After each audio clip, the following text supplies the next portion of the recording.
Hello and welcome to the Jeff and Jamie feed. We're so glad to have you here with us today.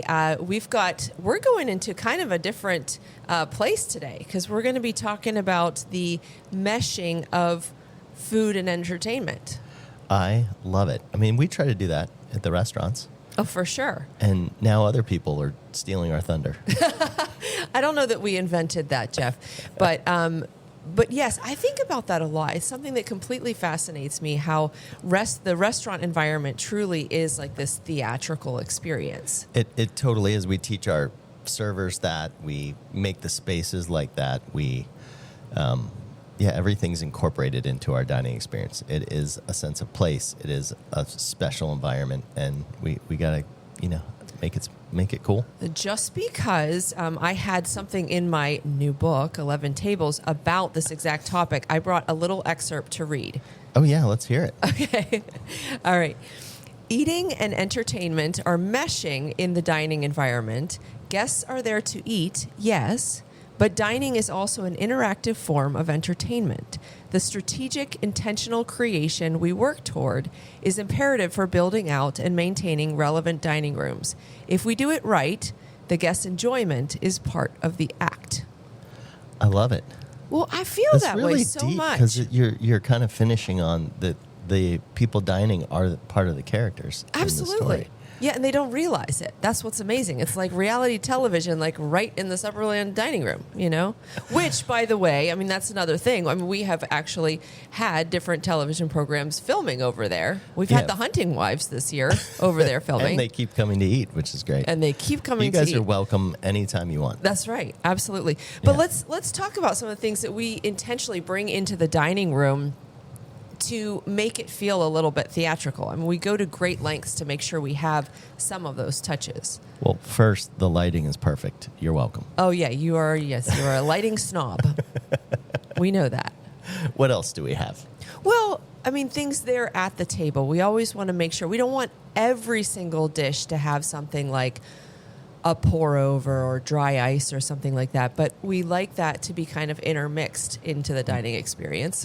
My favorite of all the things that we do that has that like kind of special touch are the oysters at Supperland that we drop the ember from the fire into a tea kettle, a beautiful, lovely porcelain tea kettle, and we drop it in there and it smokes out the top, and we come over and we pour that over the oysters. It's so simple. There's nothing on those oysters besides a little bit of butter, a little salt in the butter, and that ember. And it is awesome, and it lights up the whole dining room as they walk by. Well, it leaves this trail of smoke as you go, and so it's really hitting a lot of senses. You're seeing that, you're smelling it, you feel the warmth of fire and smoke as they walk by. I think that's a great example of it. But I remember when we were first developing that dish, I was worried that people would feel like it was too smoky. Well, we didn't know that the hoods there are so incredible that you have all that fire and smoke and you get none of the smell, none of that at your seat. And so that's kind of like a way to bring that action to the people, or the actors, as you would put it in the show. The actors of our program every night. But there's even the simplest things. Some dishes we very intentionally choose to do a pour over at the table. So I think about a dish at Alleluia Hall, the chicken. We do the pour over of the sauce right there at the table. And it's just meant to kind of create a little bit of interaction, get people's attention with the dish. And also sometimes there's the utilitarian purpose that we know it holds better and the dish will hold better if we pour at the table versus if we do it in advance. Yes. You remember we went to a named 3-star place in New York City, and it was a pour over on every single dish. That dish. Felt like a little bit too much. Like a very well-known restaurant. And fifth one, it was like 10 courses. Yeah, and it was so like 4 or 5 pour-overs. courses in a row with a pour over. So sometimes it can be too much. So mixing it up, where sometimes the guest pours, sometimes we pour, sometimes there's the ember butter, sometimes there's dry ice. Just mixing it up. Yeah. But I mean, that entertainment component, I think you also see it with social media. I mean, that's such a big part of our lives in trying to promote our restaurants and make sure people are coming to dine with us is through social media and entertainment that then has that layer of showing up out there on screen. Yeah, it's like we're not just putting liquid nitrogen in the fish tower at Lely Hall for yourself as the actor enjoying the theater, but we're doing it for your friends too, so you can take a video and show it off. Right. And so we get to see the smoking ember butter. We get to see that pour over. We get to see the cheese pull, whatever it is, again, online. Yeah, and some of the things too are just when we bring that special, thoughtful ingredient out, where you bring the olive oil that you pour over the chocolate sorbet at Everondola. Yeah. You have amazing DOP olive oil, and it's like, no, we're pouring this at the table because it's super special.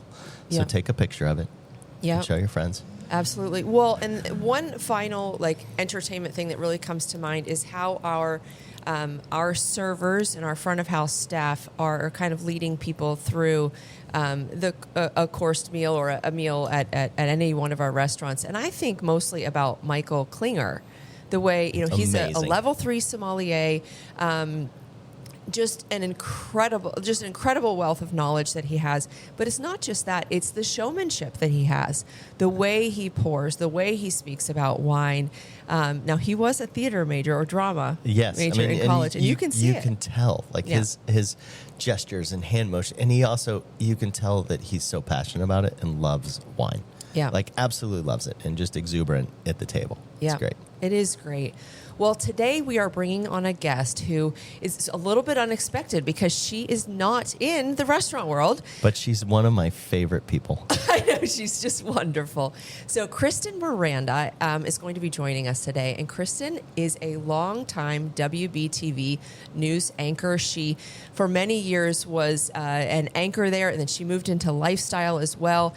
And she has always been super supportive of the food scene, too, of Charlotte, bringing on chefs and restaurant owners to talk about their places and new things going on. I think she just wanted to eat on set, but that's okay. I love that about her. Yeah, either way. Smart lady. Well, we're going to bring her on because she is with Blume Studios, and they do a lot of immersive arts. And so we're going to be continuing to talk about entertainment and culinary and how those things have really kind of come together. I love it. Let's get her in here. Sounds good.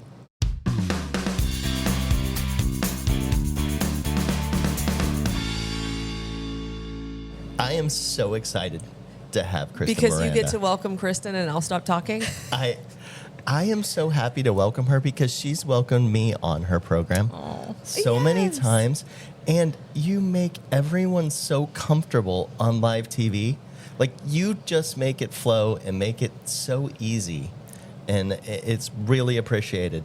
This is live, can too. be scary. So don't be nervous. You've only done it 10,000 times. I'm usually asking the questions, so this is a little strange for me. But that is the biggest compliment anyone can give me, to be honest, because that's the goal, right? If you're inviting people into your home and asking them questions and asking them to cook or talk about their place, you want them to feel warm and welcome. So that's actually the biggest compliment. It's like Thank hospitality. you. I never thought about TV as being like hospitality, but it is. It absolutely is. And the reality is you're going to get a better conversation out of them, right? Yeah. If they feel comfortable. So, thank you for saying that. I'm a big fan of you guys. I've been to every single one of your places. I can honestly say I've never been to this one at this hour. 8:30 a.m. at Growler's Poorhouse. It's not a hot time to be here. But it's still great. But I adore you guys. So I'm so honored to be here. Thank you for asking me. Well, thank you for being here. And we're so excited because, we've been kind of diving into and thinking a lot about, even in our life in general, about how entertainment and dining have really meshed together. And I feel like it might be a good starting point if you talk to us about the Blumenthal and how Blume Studios fits in with that. Yeah, so we are a performing arts center, but we're also so much more. And I think we've realized that some people don't love the idea of sitting in a theater for 2.5 hours while someone sings at you. I mean, I love it, but some people don't. Some people don't.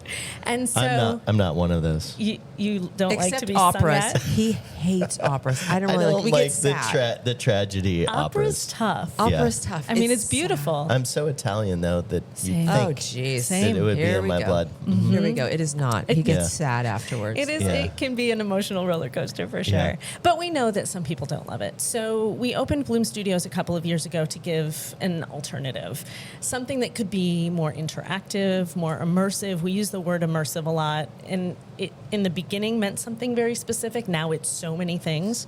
But it's a huge 32,000 square foot warehouse over on Moorhead Street.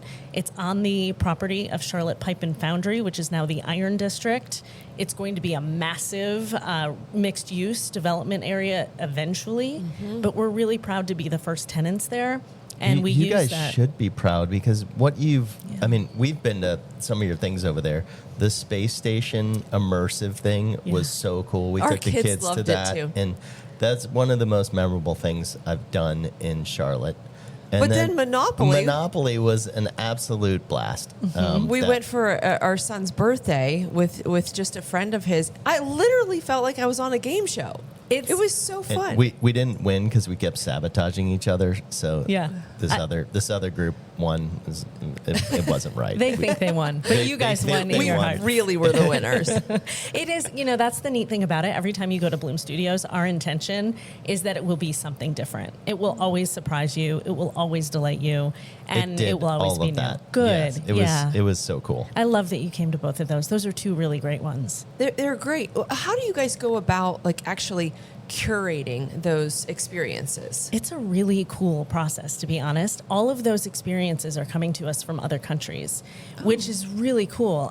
Right now we have something playing at Blume Studios called the Magician's Table, and that came to us directly from London. We were their first stop outside of London.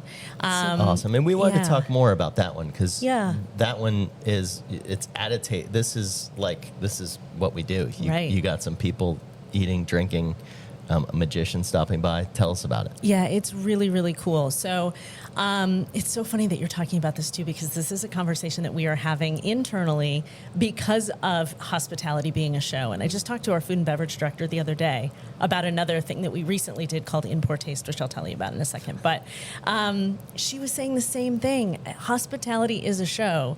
And so we're obviously perfectly primed and positioned to do that. So Magician's Table came directly from London. I saw it in London. Unbelievable. It's a full night experience. You get there an hour before the show starts. There's a cocktail experience with super high-end cocktails, and the magicians are roaming around in that space and talking to you and performing small tricks and asking you questions. And then you move into the entertainment space where there are tables small tables, 10, 12, something like that. I think 10. And you get up-close magic all night long, mixed in with these collective community group tricks, and it's an experience like nothing else. Oh, it's so neat. I love that. It's really cool. That sounds really cool. That's so much. So I'd ask, so you saw that in London. Is that so? Curating these things. It was tough. It was really, it's terrible. Grueling, this job grueling of mine. work she does. Our CEO travels all over the world, and he is very plugged in what's happening both in this country on Broadway. He's a lifetime Tony voter. He's, he knows Broadway like the back of his hand. He travels all over the world, and he sees these immersive experiences. He goes to the UK. He goes to Spain. He goes all over the place and finds the best of the best. And then in many cases, not all, but in many cases, will invest in those shows so that he can learn and take those things other places, primarily here. And so that Charlotte audiences can experience some things that are happening in Europe that aren't happening in the U.S. Is that unique to Charlotte? So why are we lucky to have him and this whole organization here? I think people don't realize how lucky Charlotte is. I didn't know that. To have him. I mean, truly, it's his breadth of experience. What's his name? Tom Gabbard is our CEO. He's been here for more than 20 years. And he is so plugged in and has fallen in love with Charlotte. And he and his wife, Vicky, are lovely. And they are just committed to this community and doing something here that no other performing arts center is doing in this country. So we're really lucky. So you get to go in the Sunday newsletter yesterday? He was in the Charlotte Optimist yesterday. In the Charlotte Optimist yesterday, yeah. Michael Graff did a whole story. So cool. That's why when you're saying his name, I'm like, I know Tom Gabbard. Yeah. He's all over the Charlotte art scene for sure. So do you get to go on some of these trips? Well, some of them. I would like to weasel my way into a few more because you just went to New York. Right? I did just go to New York. We're getting ready on April 20th to announce our new Broadway season for next year. Okay. And so last year we did a big TV special to announce the season. And this year we're doing a new one. And so we went and we interviewed Tony-winning directors and unbelievable creatives. I'm spoiled. That's so cool. I feel really spoiled. You are spoiled. I agree. But so when you go out to eat or you're doing different experiences, do you always have that thinking cap on of like, how do we bring this to life at Blume? Yeah, and it's funny, I think I wear a couple hats, right? Because I come to your places and I'm like, oh, I wish I could ask them about this dish. I wish I could ask them about this experience or what it was like to open this restaurant, right? And I do that with all of the restaurants in town. But then I also think about the show. So when you were talking about the pour-overs, I went to a place recently in Atlanta, and it was so theatrical. And that's when I pulled out the phone, right? Those moments, that's when I pulled out the phone because there's action, there's movement, but then also it's a story in and of itself. Yes. So I am absolutely thinking about that. I'll always be a storyteller in that way. Yeah, I love that. So tell us a little bit more about In Poor Taste too, because I know that one, it was here and then gone. Yeah. But is it gonna come back or? It was here for 2 weeks. Okay. And it was a very successful 2 weeks. People absolutely loved it. It was a comedy wine tasting experience. 2 comedians from Australia put this show together. So again, international talent coming to Blume Studios. It's very irreverent. It's very saucy and sassy, and very funny. But what the cool thing... I could just imagine making fun of sommeliers all night. So it is. I love you, Michael, but it would be really fun. I love you too, Michael. It does take the pretense out of wine tasting, right? But the cool thing that they do when they go city to city is they hire local sommeliers. Oh, fun. And so we Awesome. had a series of local sommeliers that were part of the show. So while the comedians were teasing and taunting, right, the sommeliers were there to say, okay, but here's really the deal. Like, here's what you are tasting. And in a comfortable way. So we probably had, I don't even know, half a dozen, maybe more, local folks that we were able to hire to be a part of the show. That's so cool. Isn't that cool? Yeah. Do they like rehearse to do that kind of thing, or how do they actually become a part of it without? Do they practice? They have an idea of what the show will be. They Okay. have conversations with the comedians, but because it's very off the cuff, it's kind of a different show every night, right? And That's so so fun. we talked to one of them from another well-known restaurant here in town, and he was saying he just kind of showed up and went along for the ride and was able to use his knowledge, his deep knowledge. Is there any food, or it is just wine tasting? We don't have an in-house kitchen. We don't have any of that. So we've started to do smaller things like charcuterie for that experience because there's a lot of wine in that experience. So we want people to be able to have something to fill their bellies. We do have food here and there, but for that, the charcuterie was really, really popular. And I know our food and beverage director sort of was like, what more can we do in this vein? Yep, Well, absolutely. we're building a commissary, so just let us know next year. Actually, it wouldn't be far from you guys. It would not be far. So we can keep that in mind. I like there we that. go. And we have sommeliers. You do. You absolutely do. Yeah. So what do you go I ahead. just want. I heard that there was some sort of BS button too. Bell. The BS bell. BS bell. Yes. Yeah. For In Tell Poor me Taste. about that. That sounds so fun. It is really, really fun. It's they hand it to someone during the show who can call BS on anything that they are hearing during the show. And then it turned out that they sell them after the show and people buy them like crazy. So now all over Charlotte there are people with BS bells probably in their offices. Yeah, Thanks to probably. In Poor Taste. Yeah. That's incredible. Yeah. I love it. What do you guys think it is about the whole, meshing of food and entertainment? Is that a new thing? Is that something that's been going on? And what are you is this a trend that's all over the world, just in the US? What are you seeing and what is it about that? My experience internationally is pretty limited, but the things that I did see that were immersive experiences that were happening in the UK, there's always some sort of food aspect. Now, is it always the most delicious food? No. At Blumenthal, we're very, very proud of our cocktail program and how elevated and delicious those things are. And so people are coming and they're really surprised by how much they're experiencing in that cocktail hour before Magician's Table. We're really, really excited about that. I do think that when you are bringing people in for a good 2 or 3 hours for an experience, whatever you can provide them in that way is really important. So I've been to immersive experiences that had really yummy food, and I've been to those that had really bad pizza, right? Right. So I don't think you want to be the really bad pizza. You want to be closer to the really yummy food. It's so much easier portability wise to crush the beverage side of things.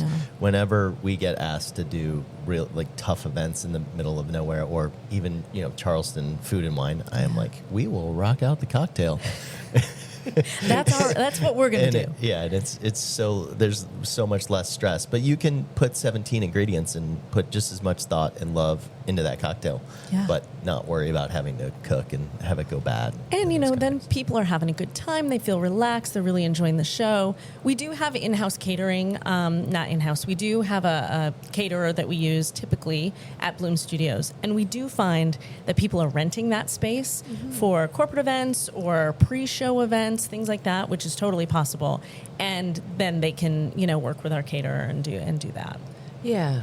So do you think this stuff is new? Is this a new trend, or has this been going on, or is it like people have more leisure time, or food is such a big part? 1900s. People have been eating since the dawn of time. Since the dawn of time. Like that blending of it. It's certainly new to Charlotte when we talk about the arts and food and drink in that way. Wasn't there a play a long time ago where they fed you spaghetti in A play where they fed you spaghetti. and they jeez, danced, we danced might be around. bringing that to Charlotte. It was like a wedding, like yes, it's on the tip of my tongue, and people listening are like screaming it at their whatever device. It's not Mamma Mia. Tony and Tina's wedding, or whatever Tony it is. Tina's wedding. There you go. Yeah, and listen, dinner theater is not new, No, right? that was boxed pasta and sauce, so Not it was delicious. not the greatest, but they tried and they did it and they put it in the show. Well, it also makes me think about some movie theaters that got real into food and drink, where you'd have like a whole like nice table there where you can eat. But I don't know that those really took off. Well, I think part of that too, for me as a patron of a movie theater like that, again, not great pizza, right, or whatever it was, and then the experience, because it's dark, because it's you don't know, is it clean? Is it, all of those things that kind of go into your mind about the experience as a whole. I think with dinner theater, historically, you're there for the show, you get a little food. We did a dinner theater experience last year, and it was super successful. The food was great. Like, I think you have to do it right in order for it to work. Yeah. You have to have it be elevated. Unless, I'm also thinking about the Renaissance Festival, Yes. wherein there's a lot of street performances and people are walking around with a turkey leg. Right. That kind of makes me happy. Like, I like that. Like, that's probably days of old, right? Yeah. That, those kinds of I ideas. think some of the, you just talked about going to New York, but I mean, for me, I have nights out in New York that, maybe I'm going to the U.S. Open one night. Mm-hmm. Maybe I'm going to the theater. And maybe, though, that my night out is spending a few $100s a person on a really unbelievable coursed meal. And that is the entertainment. That's what you're doing. It's a 3.5 hour experience. I get really excited about that experience. Like, I can't believe I'm going to this restaurant tonight, and I look at the menu ahead of time, and so I'm previewing my night out, right? I'm thinking about my experience just like I would a theatrical experience. Mm-hmm. I'm reading the bios of the actors that I'll see on stage and getting excited about it before I go. So I do think forever, dinner and theater, dinner and immersive experiences will be linked. There's no doubt about it. If you can do it in the same room, great. And that's where I say, if you're going to spend $300 on a ticket, why not spend $300 on dinner? Absolutely. Plus, you get a conversation during dinner, right? Plus, you get a conversation. And this all makes me think, too, about the speakeasy over at Supperland. Yeah. I mean, it is a very unique experience that we put out. It's maybe not so theatrical, but there are definitely theatrical elements. I mean, what Colleen does to that room when we have it as a holiday experience, it is like you walk in. This past year, we did it around Buddy the Elf. And so you walk in and you are like, whoa, what? Like, Christmas threw up in the Supperland Speakeasy. And all the bartenders are wearing these ugly sweaters and dressed like elves, and it's awesome. It's really fun. And yeah, like over the fall, we did, there was a drink I remember that had like a cauldron-like feel, and they would lift up the alcohol and it would like... As it's lit on fire. Yeah, it's lit on fire. Dripping down the orange peel. How did I miss that? I don't Yeah. know, but yes. Have you been to the Speakeasy yet? You may not have been yet. I don't think I've been in the so we Speakeasy. need I've to been to have the you down restaurant. there. Yeah. We need to have you down there sometimes. We're we're kind of doing, we've cut back on doing quite so many of the speakeasy experiences just because they're super high labor to put those out. And there's a lot of R&D that we have to do for Right. drinks and then the food that's paired with it. But we're doing, like, a lot of times in our off weeks, we do supper in the speakeasy. I've so people seen. can just get a reservation and dine down there, which is nice. But these experiences, we're They're- doing like 4 a year now. Yeah, so it's 4 cocktails, and we do the theme. Colleen comes up with 4 cocktails, and then the chefs pair the food to the cocktails. So we're doing it backwards from every Yes. other tasting menu that's chef driven, and it's like the cocktails are so thoughtful and so incredible, and then the food ends up like they have to keep up, right? So the chefs are working so hard to match that food up, and it's a really cool experience. And See, you guys Yeah. always turn it on its head. I love that. I love that. It is fun. It just takes that theater component up to a different and level. people but it's a have small dressed group. up. They've dressed up, like Star Wars characters or Yeah. or Harry Potter characters, and really enjoyed things going on down there. And we see that a lot too. People will come see Six the musical and they'll be dressed as their favorite queen, or they'll come to whatever it may be, Tina, and they're dressed in a Tina Turner like fringy outfit. Fun. I think the fun thing for us now that we're doing more of this immersive is exactly what you're talking about. When you walk into a room, you feel like you're transported, right? So if you're transported to Buddy the Elf's world, for us, it's being transported to the Magician's Table world. So we have an artist who really curates and creates these experiences. And so as soon as you walk into the Magician's Table, you feel like you're in this cool, chic, dark magician's world from the very moment you arrive. And that starts the performance, even though you're an hour from the performance. I love that at Harry Potter in New York on Broadway is Yeah. when you get to the theater, you're like You're already you're in it. in Harry Potter world from the second you walk in the door, and Yeah. it's pretty cool. They do a cool thing at intermission during the Harry Potter show in New York. Did you notice it? Did you go out into the lobby during We intermission? did. What was We it? did. I don't want to blow it for anybody No, who but might listen. okay. But it's Yeah. but they take that Just to the blow next it. level. Just I was getting so much trouble. I But they take it to the next level, and there's a change between the beginning of the show and intermission that happens in the lobby. That's so cool. I mean, Oh, it's that whole. I do remember. Do you remember? Mhm, I do, but now I can't say. You can't. You'll have to tell me later. Or do 'cause I actually I've- not remember? And I just can pretend. No, but I do remember. I'll tell you after, Yeah, Jeff. we'll talk about it after. Yeah. Sounds good. So what's new and coming up for you guys over there? I mean, you're so thoughtful about what's coming in, whether it's food and drink related or anything else. What's coming up for you guys at Blume? I think there will always be now a food and drink aspect, right? Those We'll- are selling well too. Then They as you're are. finding. Okay. Yeah, they are. And Yeah, because we've found at the Speakeasy that nothing transports you better than 4 or 5 drinks. I mean, that helps. It definitely helps. You suddenly feel very in the moment. Yeah. No, it's important to us. We think about, because we change things all the time at Blume Studios and the setup is different on the inside. You saw it when you came for the Infinite, the space experience. The setup was completely different than when you came for Monopoly, right? And so we have to move things around. We move the bar, we move concessions, we move stuff all the time. And so we'll always have that there. I think the things that are coming to Blume Studios lean in on some of that you've seen already. We're going to do another VR experience. Okay. This one I think will stay a little bit longer and will be something that families can go to, that you could do a date night at, that'll be a different experience if you go back a couple of times. So we're really excited about that. But that experience itself doesn't take up a lot of space. And so what are we going to do with the rest of the building to kind of lean in on that? And that's where we're excited to see where that goes next. Oh, I'm Cool. so excited. All right. Yeah. I'm so excited. But I love that you're going to continue with food and drink. It Yeah. says that that's working. It's working, and we just want people to have the full experience, right? It is a show. It's all a show, and it's all really important to us. For us, and it's the same for you, the guest experience is top of our minds all the time. From when you buy your ticket and how you buy your ticket, all the way through the end of the show and how you get out of the parking deck, right? We're thinking about those things all of the time because we want people to walk away and say, every time I go to anything at Blumenthal Arts, it's an unbelievable experience. The people are so nice. Like, that's our goal. That's our goal. And I know it's yours too. And Yeah. I think, too, the time that theatrical, things are at, or even Hornets games, they're at 7:00, and it's hard to get a meal beforehand, and you're not really going for dinner at 9:30 these days. Yeah, So, yeah. We've so changed. just having it be a part of what you guys do, I think is a huge. It is, and we know people don't want to go to dinner at 9:30 anymore. So we've even changed our start times of some of our shows. We're seeing people want to come a little bit earlier.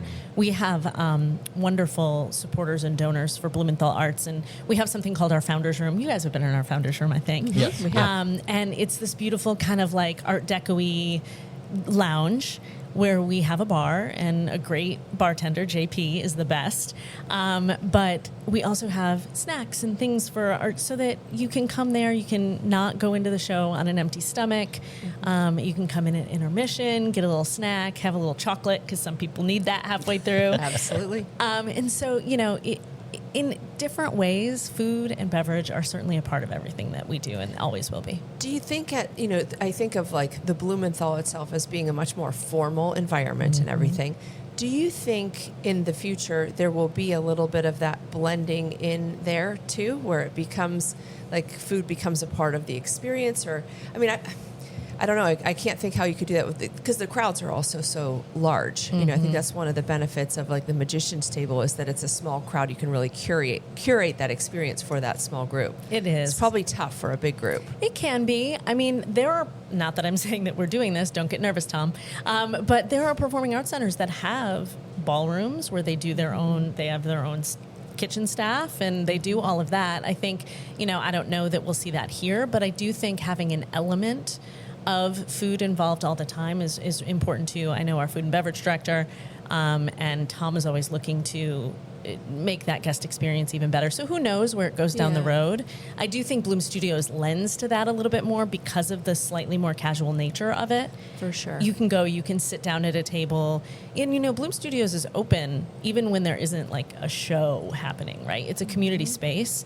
And so people will go in and they'll play games in the lobby or We they'll saw sit that outside. at Monopoly. They're love just that. people were just hanging out and playing games. And that doing large stuff with Jenga and Foursquare. Or no. lots of things for the kids. Connect Connect Four. Four. Yeah.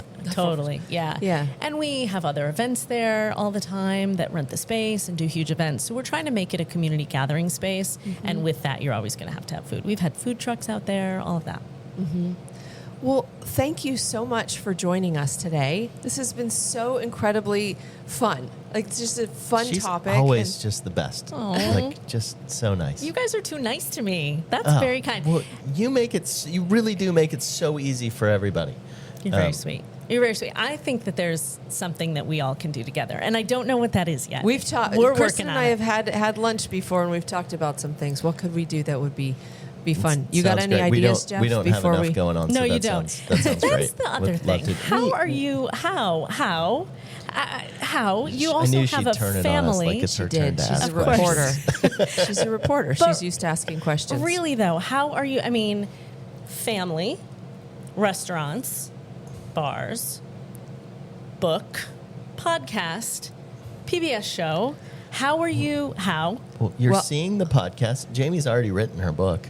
That's done. You still have to promote it, girl. You Yeah, got to get I other know. people to read Boy, it. It's a thing, isn't it? It is a thing. She's already an But Amazon as you bestseller. Can see, I love it. If you look around, we have people in this room, and that's just for this podcast. When we go to, in our restaurants, you walk in the doors, you a lot of times won't see us.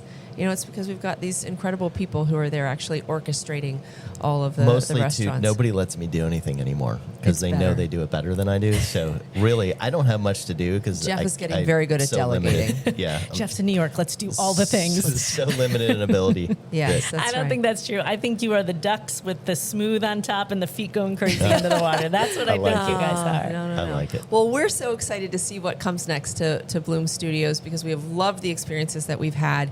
And if you all haven't checked it out, please make sure you do. What's the website, the best one to go to? BlumenthalArts.org is our website. That will get you to everything that is performance related, whether it's in our theaters. We have 4 Uptown theaters or Blume Studios. And if you are buying tickets, make sure you only buy them at BlumenthalArts.org. That's the safest and the best place to buy them. Okay, great. Well, we hope to see you guys there at Blume Studios sometime. We love those experiences and cannot thank you enough for all the support over the years and then also for coming here to chat with us today. I'm so honored you asked me. Thank you very much. You're Thank welcome. you, Kristen.